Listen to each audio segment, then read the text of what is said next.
So, hello everybody. My name is Ben Molyneux. I'm a GP based in North East London.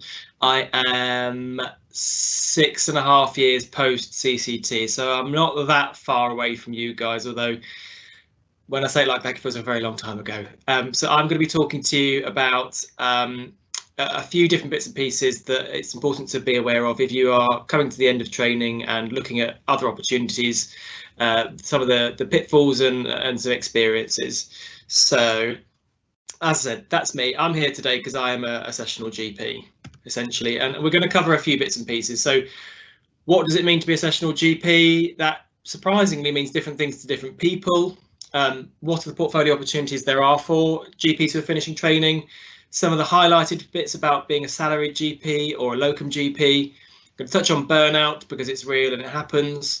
Online providers are increasingly a thing for the average GP to be aware of, and then a couple of other schemes that are available for those of you who may be looking to do something different or leave the profession entirely. So, as I say, what is a sessional GP? The word locum is pretty restricted to either medical and veterinary circles. So if you work with people who work in other industries and you say you're a locum, they will just look blankly at you. So just bear that in mind. But interestingly, even within the profession, people don't often know what a sessional GP is. So sometimes you do need to get beyond that into, oh, well, actually, I am a locum, or I'm a portfolio GP, or I'm a salaried GP. But for the purposes of this talk and for the BMA Sessional GP committee, it's a non-partner. And the reason I say that is because if you are a contract holder, a partner, then you are likely to be in a paradigm where you're looking at QOF and managing staff and that kind of stuff. Whereas as a sessional GP, actually, your focus won't be quite the same. And it is true that partners can do sessional work. So, for example, they might be doing out-of-hours sessions on an ad hoc basis, but we tend to distinguish ourselves in that way. So beyond the fact that it's not partners, it can be pretty much anything you would like it to be.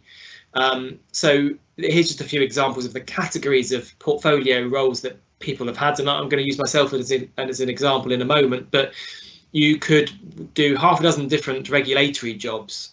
You could be helping with the GMC's fitness to practice tribunals. You could be doing medical student teaching. You could be looking at leadership, and you could join your local LMC, or you might have an interest in commissioning, so you might work with the CCG. Every practice is now part of a primary care network, so being a PCN clinical director is something that is a great opportunity for those people who want to do something extra beyond clinical working. But then within clinical working, clearly we're all GPs, but many of us have got special interests in other things. And so you could quite easily post CCT develop a special interest in something else. So my own one is emergency medicine, but you could have ENT, sexual health, gynae. Really, it's fascinating how keen hospitals are to have GPs on board, and obviously private practice is there with the Uberification of healthcare and the use of apps. It's actually becoming easier and easier to dip your toes into private practice. So I'll touch on a few of those things. For me, the beauty of being a sessional GP is the flexibility that you're able to derive from it. And something that I never really experienced before I finished training was that people value your time. And as a trainee, it can feel quite a lot like you are in a small cog in a big wheel and you're just part of the machinery. And then suddenly when you finish, people are interested in what you've got to say, and they understand that you are bringing clinical understanding to the situation. There are some practices where you may not feel that as a salaried GP, so it's not universal, but certainly in the other portfolio roles, it's a really nice change in tone to be respected and have your time valued. It's also a great time once you've CCT to develop new skills. So clearly we've all had our clinical training, but we haven't had training in things like running a business. What do accounts look like? How does commissioning even work? How do I affect the policy agenda locally, regionally, nationally? Those are things that we may not have any experience of. And so being a portfolio or a sessional GP gives you the opportunity to develop those skills in a way that other doctors just aren't able to do. One of the nice benefits as well is that a lot of those other roles that are not clinical you can do from home, and increasingly over the last few months with COVID, even the clinical work is being delivered from home. So for those of you that have got caring commitments or can't factor in a normal working day, the potential to work from home is really helpful. And all of that feeds into the concept of flexibility. Being a sessional GP means you've got much better control over your working day, week, life. And that for me was really important, and that's one of the main reasons why I didn't choose partnership, is because I don't know what I'm going to be doing in 6 months or 12 months time, and I want to be able to design my working week in a way that suits me. Having said that, those are the positives. The negatives are that it can be quite isolating, and if you are a peripatetic true locum that just turns up for a single session in a practice and may or may not come back, that can be quite lonely, and it can be quite difficult from a professional situation because you can't really hear other people's opinions. You can't share in that sort of MDT practice-based discussion environment. So you do have to reflect on what your personality type is and how you thrive. And if you are somebody that feeds off of the energy of others and you want to have more of those clinical conversations, then you may want to choose part of your portfolio that has a bigger and better team environment. There are practices that will embrace you with open arms as a locum, and then there are others that will get you in for 3 hours and that's the end of it, thanks very much. So it's not for everybody all of the time. It would also be remiss of me to not mention dry spells with COVID. So if you had asked me a year ago about the locum workforce, I would have said that you could book yourself 2, 3, 4 times over and still be saying no to people.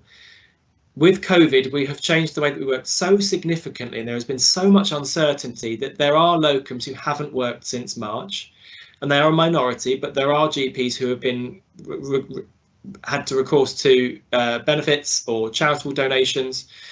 So it is quite an uncertain time, and that's not to put you off of anything, but it is to say that over the next 6 to 12 months, I can't predict reliably what life is going to look like as a new locum. So it's important that anything you are about to embark upon, you diversify, so that you might have a mixed picture of employed and self-employed work, just so that while the world is changing and the ways that practices are working evolve, you are protected.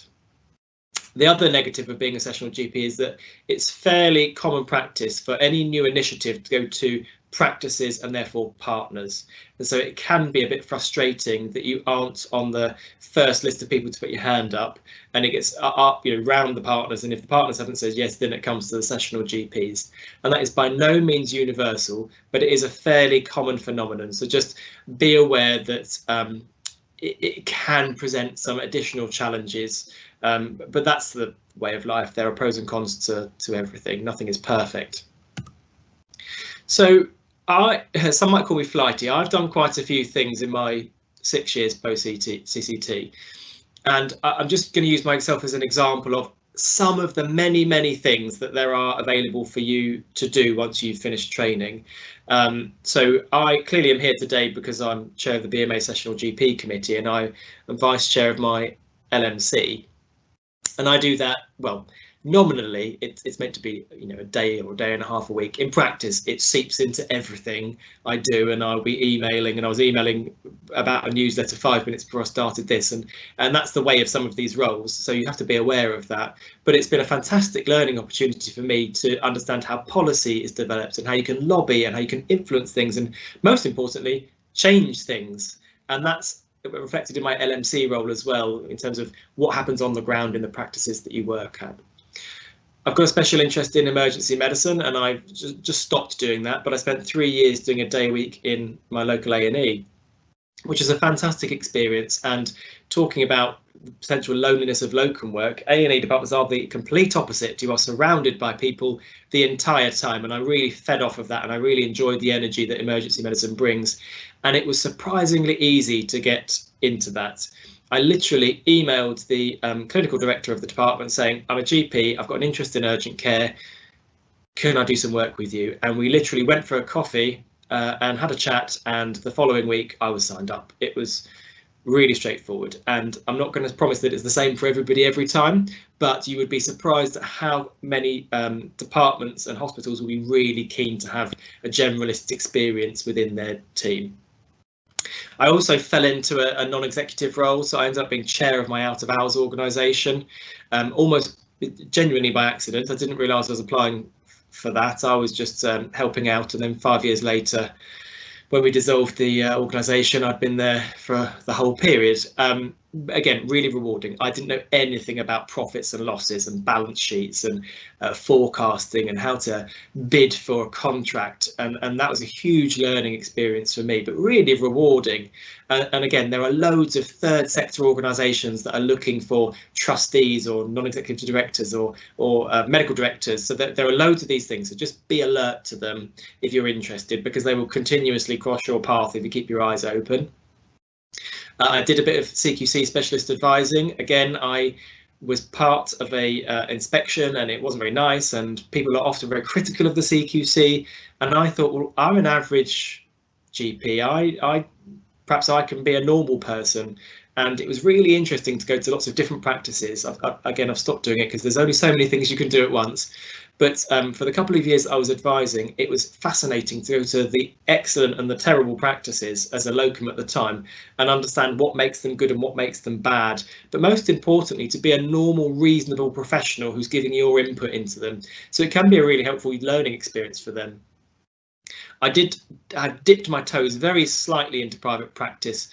There are so many app-based platforms now where you can do kind of ad hoc work. So I downloaded one of those a few years ago now just to test out what it felt like, and did a couple of private home visits, and it wasn't for me, but it really demonstrates how easy it is to now sign up and get started with private practice. You don't have to have a room in Harley Street anymore. You can literally log in and be available, and patients can search you out. I probably should have said at the beginning of this that I'm currently salaried, but I've been a mixture of locum and salaried for the last 6 years. The split has changed over time, and I've worked in a couple of practices as a salaried, and I'm not doing much locum work now because I'm doing all the other stuff, but it's really quite nice and easy to be able to transition between the two. And I would say that you don't have to commit to one or the other. You can absolutely do a blend. And I'll just finish off saying I'm doing a commissioning role as well, and I spend a day a week doing urgent and emergency care reform. So the current big focus is 111 reform and preventing A&Es from being flooded with COVID patients this winter. So obviously I don't do all of these things now, and I'm not saying you should all do these things, but it's surprising how easy you can fill up your diary with different things. So although it's absolutely fine to do a full-time salaried role, a full-time locum, and that's really important, and we need to have enough clinicians, it's also true to say that I think the days of 5 days a week clinical practice are rare these days. It is stressful, it generates burnout, it generates decision fatigue, and by doing more than one thing that's also aligns to the NHS and helping patients and with in a different way, it enables you to do more things in total and recover from the stresses of each individual one a bit better. So as I say, just an example of some of the things that are out there. Other jobs definitely are available. So I can't hope to go through everything about the salaried contract, and perhaps I won't try today, but the fundamentals are that whatever practice you're about to join, if you've decided to join a practice as a salaried GP, you really need to know your contract and understand what your rights are. So regardless of the environment that you're going to be working in, I would suggest that you expect the model GP contract to be the default. If you are working in a GMS practice or a PMS practice, then they have to offer you terms no less favourable than the model contract. Now that's a slightly weasel words, which means there is flexibility, but if you are just starting out, just start with the baseline of I want the model contract, thank you very much. Before you start anywhere, make sure that you've sent that to the BMA's contract set checking service so they are able to review what you've been given, because it is very common for an odd line to be deleted or added back in, and it's very easy to gloss over those things when you're doing it for the first, second or third time. So the BMA's contract team spend all of their time double checking against what it should look like. So please do use that service, and it's not just for the model contract.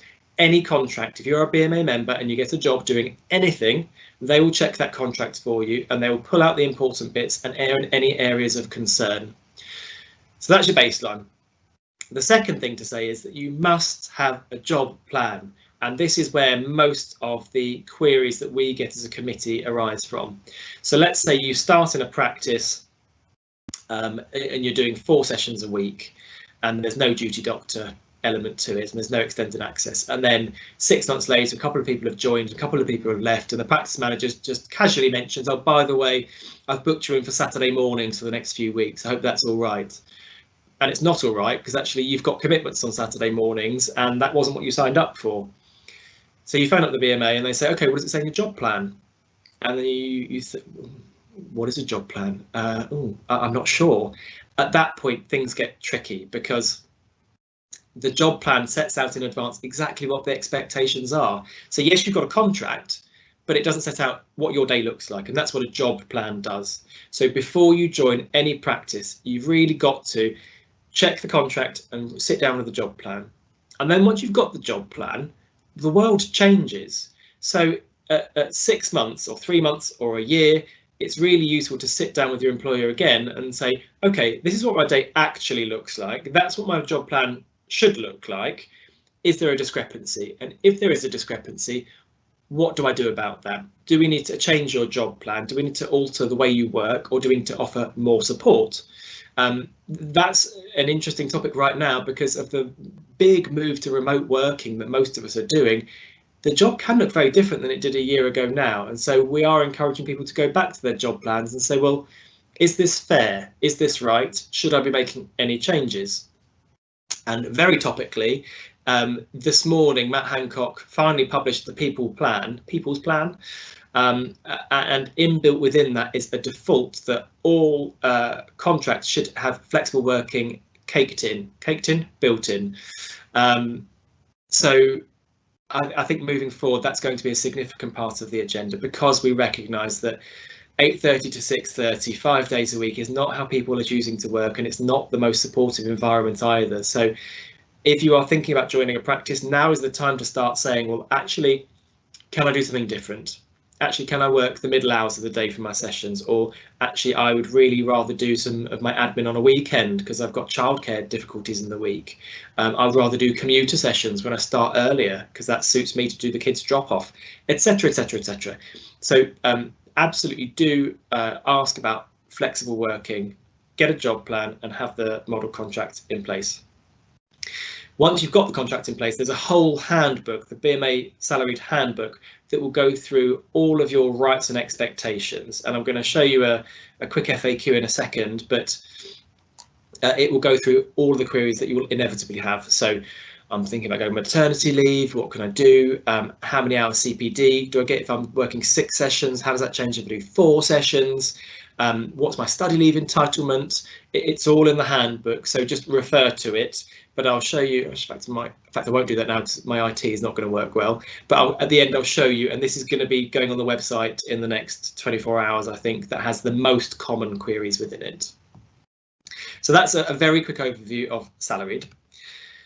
Locums are not in the same situation, that there are a lot of similarities. So it is very common to hear about locums who have turned up in a practice expecting to do a 3-hour clinical surgery and nothing else, to be presented with 40 patients and 3 home visits and a load of admin. And the immediate question there is, well, what did you agree and when did you agree it?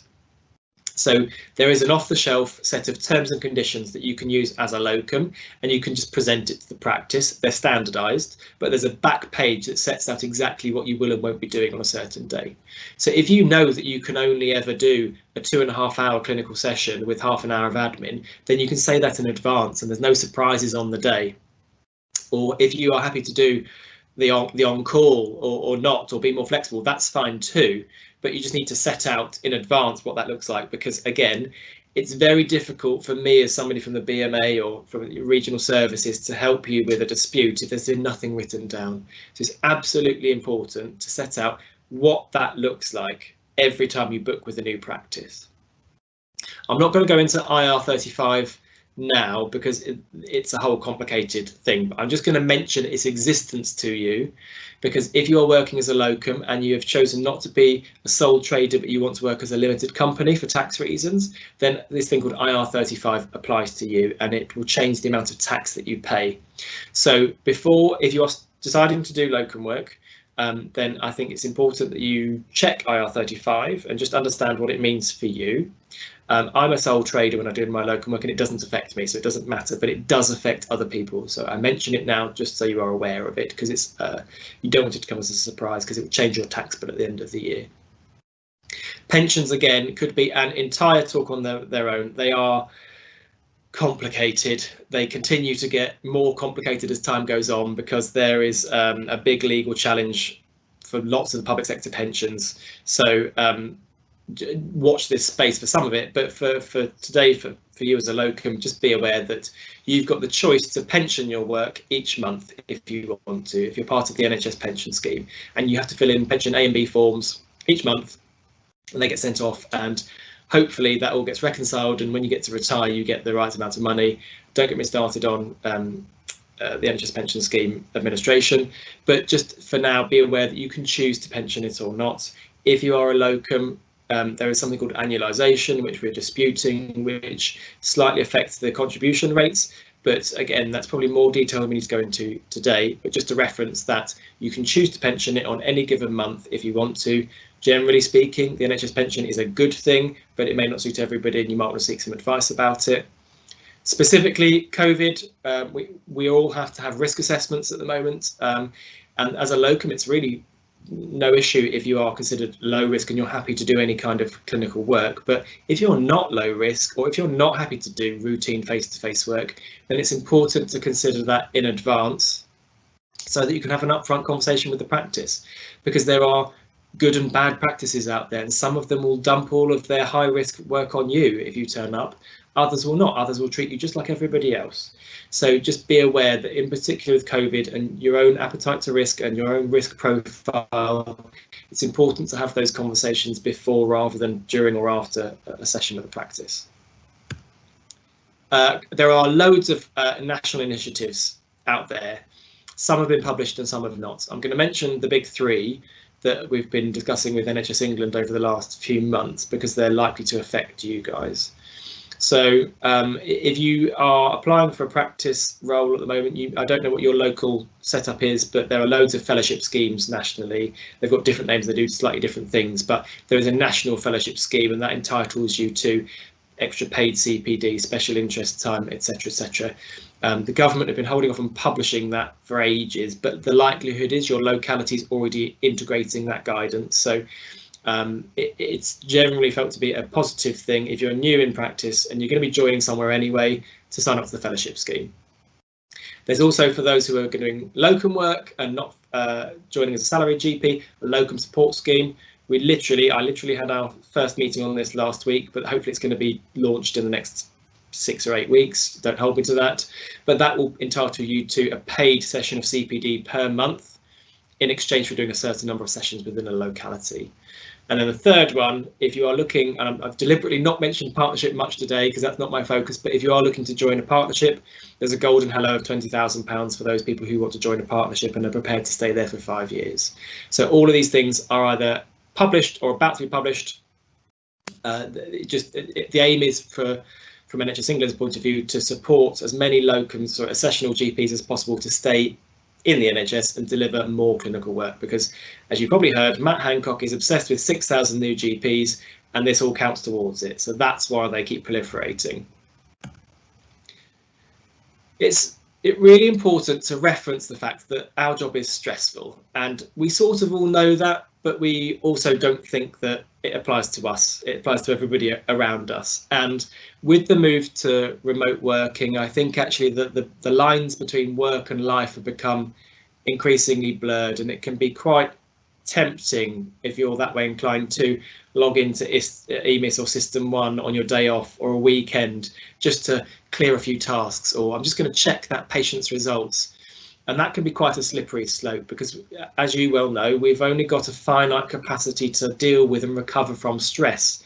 And if we start introducing more cumulative stress, and our capacity to cope with that goes down, or let's say a global pandemic happens to appear, placing huge burdens on all of us as individuals and doctors, then our levels of stress are going to accumulate, and burnout is a real thing.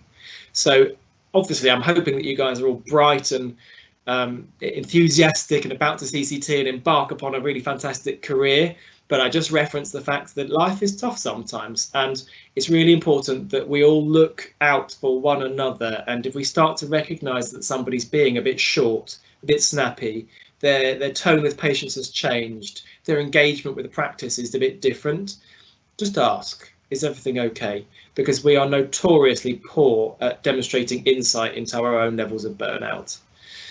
If you are worried, there are resources, and there's a couple on the screen now, but the BMA's got a whole part of the website dedicated to doctors' wellbeing, and there's a 24-hour Doctors for Doctors support line you can phone at any point if you are stressed. You just need to talk things through. The idea is that we are there to support you, to support everybody else. There's also a practitioner health scheme that's just for doctors. So if you've got medical needs and you don't think you can see your own GP about it, there's a practitioner health scheme.